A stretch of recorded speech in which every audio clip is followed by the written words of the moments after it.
के अंदर हमें सुरक्षा मुहैया कराता है हमारी देश की पुलिस। और हमारे बॉर्डर पे जो है, हमारे देश के जो बाहर बॉर्डर पे जो लगे हुए हैं, जो बाहरी दुश्मनों से हमें सेफ कराती है यहाँ हमारी देश की आर्मी, जिसे हम मान शान आन समझते हैं और मानते भी हैं, दिल से सैल्यूट भी करते हैं। लेकिन आज का जो वाक़या है वो एक पुलिस के गायब होने की है, और उस पुलिस के जो पता चलता है तो उनकी उस वक़्त उस शख़्स के जो है कंकाल में उनकी तब्दील हो गया था, वो एक कंकाल में पाया जाता है। और जब एक पुलिस ही गायब हो जाती है, पुलिस खुद को ही सुरक्षित नहीं रख पाता है, तो आम लोगों को रखना कैसे हम लोग यकीन कर पाते हैं, लोग यकीन कैसे कर पाएँ? लेकिन आज का जो घटना है काफ़ी सच में सोचने में मजबूर कर देता है कि रिश्ते का जो होता है कत्लेआम कैसे होता है और भरोसा कैसे टूटता है। जब एक पति पत्नी में दूरियां होता है और किसी तीसरे इंसान का जो एंट्री होता है, तो रिश्ते में कत्ल होता है और क्राइम का एक राह तैयार हो जाता है। हेलो से स्वागत है आप अपने चैनल में। मैं हूं हसीब। आज का जो वाक़या है वो है बूंदी कोतवाली पुलिस स्टेशन से। बूंदी कोतवाली पुलिस स्टेशन में अभिषेक शर्मा नाम का एक कांस्टेबल था जो वहाँ काम कर रहा था, और वो अपना दिलो मगन से काम करता था। लेकिन वो बहुत खुशी खुशी परिवार में रह रहा था। लेकिन जब वो अचानक से गायब हो जाता है तो सच में सन्नाटा छा जाता है उसके परिवार में। और उसके परिवार जब जाते हैं और रिपोर्ट लिखवाते हैं, जब पुलिस जांच करती है तो उसके जब पर्सनल लाइफ में जाती है तो वो पुलिस भी हैरान हो जाता है, क्योंकि उसके चेहरे पे वो स्माइल हमेशा रख कर आता था। उसके चेहरे पे ऐसा नहीं लग रहा था कि वो घर से किसी मतलब क्लेशबाजी में आया था, क्योंकि उसके जो है अभिषेक शर्मा जो होते हैं उनके अपने पत्नी से नहीं बन रहे थे काफ़ी दिनों से, और उसकी पत्नी जो होती है वो अलग होने का फैसला ले लेती है। लेकिन तभी क्या होता है कि उसकी पत्नी अपने घर चली जाती है, और जाने के बाद वो नहीं लौटती है। और लौटने का कारण कहीं न कहीं अभिषेक ही शर्मा है कि वो नहीं लौटती है, क्योंकि अभिषेक शर्मा का जो होता है वो अपना पुलिसगिरी दिखा रहा था, और वो एक अपने ही बीवी पे रौब झाड़ता था कि मैं पुलिस वाला हूँ, मैं कुछ भी कर सकता हूँ। लेकिन जब पुलिस जब इसको और गहराई से जाँचती है तो पता चलता है कि उसकी एक किसी और लड़की से अब प्रेम प्रसंग था, अवैध प्रेम प्रसंग था शादी के बाद।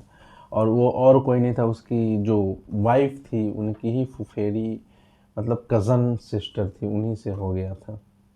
और उसके काफ़ी दिन अफेयर्स होते हैं, चलते आ रहे थे। लेकिन वो उसे छोड़ नहीं रहा था। जब जब पत्नी दिव्या जो होती है, अभिषेक शर्मा की पत्नी दिव्या, दिव्या मना करती है कि तुम उससे नज़दीकियाँ मत रखो, उससे दूरियाँ बना लो, लेकिन वो मानता नहीं, उसे छोड़ने के लिए तैयार नहीं होता है। श्यामा जो होती है वो चाहती है कि वो अभिषेक से दूरी बना ले, क्योंकि वो देख रही थी कि उसके दीदी का जो घर है वो टूट रहा है, बर्बाद हो रहा है।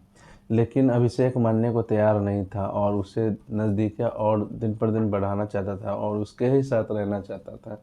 और उसकी पत्नी जो है वो यहाँ तक बात पहुँच गया था कि वो डिवोर्स लेना चाह रही थी, और वो अपने मैके चली गई थी।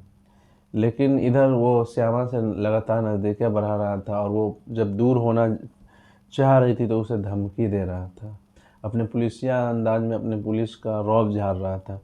तभी वो एक श्यामा जो होती है उसका एक और प्रेमी होता है, उसका नाम नावेद होता है, नावेद रगड़ेज। नावेद को अपनी सारी वाक़या बताती है और बोलती है कि मेरे पीछे वो पड़ा हुआ है। ये नहीं बोलती कि मेरा प्रेम प्रसंग उससे चल रहा है, बोलती है वो मेरे पीछे पड़ा है। और जैसे वो सुनता है कि मेरे प्रेमिका के पीछे पड़ा है तो उसे बहुत तेज़ गुस्सा आता है, और वो आग बबूला हो जाता है। आग बबूला होने के बाद श्यामा उसे ठंडे से समझाती है कि देखो, आग बबूला होने वाली बात नहीं है, वो पुलिस में है, वो तुम्हारे साथ कुछ भी कर सकता है, झूठे आरोप में फंसा सकता है, तुम्हें जेल भेज सकता है, और मेरे साथ भी कुछ गलत कर सकता है क्योंकि वो पुलिस में है। तभी श्यामा नावेद को मिलाती है और एक प्लान बनाती है। प्लान ऐसा था कि बोलती है कि वो उसको रास्ते से ही हटा देते हैं, क्योंकि वो इंसान जब अपने पत्नी का नहीं हुआ तो मेरा क्या होगा। और ये जो नावेद जो होता है वो बिल्कुल इसके प्यार में पागल होता है। वो ज़रा सा भी नहीं सोचता कि ये क्राइम है, और उसके साथ देने में हामी भर देता है, और वो एक प्लान बनाता है कि उसे बुलाया जाए।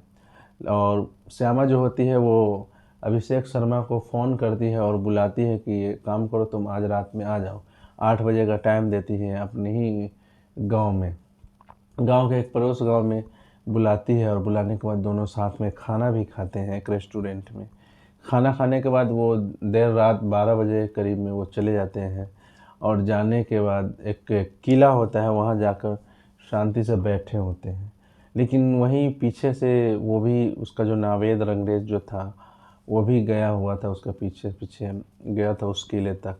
लेकिन अभिषेक शर्मा को कानो कान खबर नहीं था, और जो श्यामा होती है उसे पूरा खबर था, क्योंकि वो पल पल का जानकारी दे रही थी। और तभी क्या होता है कि अचानक से जब दोनों बात कर रहे होते हैं तो पीछे से नावेद रंगरेज जो आता है, और आने के बाद पीछे से एक लोहे से वजन वाले चीज़ से सर पे ऐसा हमला करता है कि वो बेहोश हो जाता है। और बेहोश होने के बाद उस पे और ताबड़तोड़ 3-4 और हमले कर देते हैं, जिससे उसकी अधमरा हो जाता है। मृत्यु तो नहीं होती, लेकिन फिर उसके गले पे लात रखकर, पैर रखकर उसे मार देता है। और मारने के बाद एक फावड़ा लेकर गया था, वहीं पे उसी किले में एक गड्ढा खोदता है, और गड्ढा खोदने से लगभग 2 से ढाई बज जाता है, और उसे दफना देता है, और उसके कपड़े सारे उतार लेता है, ताकि इसे अगर कोई उतार ये अगर कभी कोई जानवर इसे उखाड़ भी ले तो इसके कपड़े से पहचाना न जा सके। और उस कपड़े को ले जाकर तालाब में फेंक देता है, ईंट बांध कर, उसमें पत्थर बांध कर उसको तालाब में डंप कर देता है। और उसके गाड़ी को लेकर वो चला जाता है, उसको बैठा कर जाता है तब। और उसके गाड़ी को लगातार वो 1.5-2 सालों तक यूज करता है। किसी को कानो कान खबर नहीं होती है।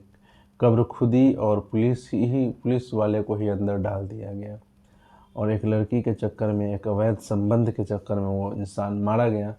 और जब ये एसएसपी वहाँ के जब इसको केस को पर्दाफाश करते हैं, जब इसका राज खोलते हैं, तो सच में सबके पैरों तले से ज़मीन खिसक जाता है कि 110 दिन लग गए उनको खोजने में।